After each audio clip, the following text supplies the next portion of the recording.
Right now, Pittsburgh's best sports show is about to begin. Call us or tweet us. We've got things to talk about on the Ireland Contracting Nightly Sports Call. Thank you very much, Susan. Welcome, everybody, to the Ireland Contracting Nightly Sports Call. I'm your host, Josh Taylor, in tonight for Rich Walsh. Joining me at the desk, he has his own show on 93.7 The Fan, named after him, the Paul Zeise Show, also a columnist for the Pittsburgh Post-Gazette. Paul Zeise joins me in studio. Paul, as we sit right now, Pirates and Brewers, it is in the bottom of the sixth inning. It's 4-3, runners on the corners with one out. You and I talked about this right before we went on the air. In a game where Rookie Davis started, Clay Holmes came in relief, and now they've gone to Nick Kingham. They've managed to allow only 4 runs in the sixth inning, and they might have a shot at winning this game. They should win. I mean, to me, if you'd have told me it was Davis to Holmes to Kingham, I said they'd given up 10 runs already. But they only gave up 4. So, yeah, I mean, that's what you want when you go with those guys, because the bottom line is if you can get now to the point where you get a lead or tie the game, you know what? You're back into your bullpen and everything else. You should be able to win the game. So, now, of course, Kingham is still pitching, and you never know. I mean, he's always one pitch away from it being bad. He's down 3-0 right now. But my point is, you only gave up 4 runs so far. With those 3 guys on the mound, you should feel pretty good. Not to mention the fact the 3 runs that they scored haven't been cheap. RBI triple by Adam Frazier, RBI double by Brian Reynolds. He's hit safely in 15 straight games now. And then a home run by Kevin Newman. So they've gotten runs.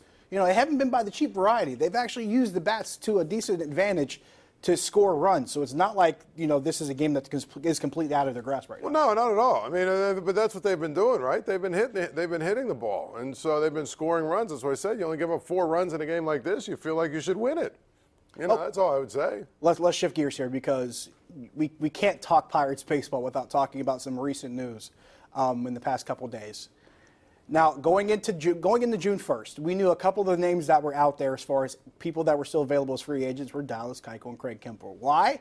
Because there was a draft pick attached to them because they had been given qualifying offers by their former teams. So the deadline comes and goes, and Craig Kimbrell signs for 3 years, $45 million with the Cubs. And then today, it's official, Dallas Keuchel, 1 year, a prorated $13 million with Atlanta. Paul, from 1 to 10, your level of surprise that the 2 teams that get these guys are Atlanta and Chicago? Very little. I mean, you know, it was either going to be Atlanta, Chicago, the Red Sox, or the Yankees, the Red Sox. It was going to be one of those teams. And unfortunately, if you think about it, Keuchel is not that much money. The prorated amount's actually pretty small. I think when you really take a look at the Pirates' payroll, why couldn't they could have paid them that much money, and they still would have been at like 84 or 85 million or whatever it is with their payroll. That's what's frustrating if you're a Pirates fan. People talk about, well, you know, they're playing 2 different kinds of games. You know, the Cubs can do things that other teams can't. But the reality is the Pirates could have done that. Yeah, and here's the crazy part. $13 million for a left-handed starter who's one of the best left-handed starters in the game based on his track record, and he's won a Cy Young. That's a good deal. Anywhere. Oh, absolutely. Any team will tell you that's a good deal. There's no question, and that's the thing. I mean, when you really take a look at it, $13 million, and they're going to get him, what, in 2 or 3 weeks? He's going to make his first rehab start, I believe, tomorrow with AAA Gwinnett, so we'll see how well he does. To the other point of it, with Craig Kimbrell, 3 years, $45 million, he had his press conference today announcing that contract signing, and he said, I'm not worried about getting ready now. I'm worried about being ready for October. And you look at this and you think, how much did the Cubs really need besides helping the bullpen? Yeah. So it's obvious that they're making this move knowing that's one of the few pieces that they still need. No, of course, there's no guy like him. It changes your bullpen a little bit. I thought the Pirates should go after him, because if you add him, then all of a sudden you're taking a look at it and you say, you've got him to be your closer. Wow. Now you can use Vasquez the way that the Indians used Miller a few years ago. Wow. And here's the crazy part. I've talked about this a lot over the last couple seasons. I've always felt the 2 best closers, especially in the last couple years, were Kenley Jansen and Craig Kimbrell. But now if you want to really peel that onion back, because, of course, we haven't seen Kimbrell all year. Jansen's had his injury issues with the Dodgers, so he hasn't really been himself.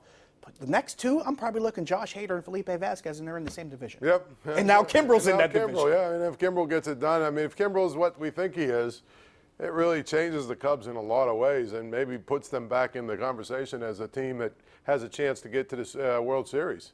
Now let's stick. By the way, 7. Uh-oh. 7 That looks like a home run by 7-3, I think is the. We'll have to get a confirmation there, but we got a 3-run Ryan homer from Braun. Walker. It's Ryan Braun. Of course it's course, Ryan Braun. yeah. Because of course. Because we it's Ryan just Braun. said he can't hit anymore. We literally were just talking about how post-steroid positive test Ryan Braun was not the same as the pre. And we were also talking about how Nick Kingham is always one pitch away. We did. We probably walked ourselves into that. With that said, we will take a break when we come back. 412-575-2600. We'll try not to walk ourselves into any more things happening the rest of the show. Stick around. Contracting Nightly Sports Call is brought to you by Ireland Contracting, celebrating 25 years as Pittsburgh's #1 home exterior expert in roofing, siding, windows, and gutters, where honesty and integrity still matter.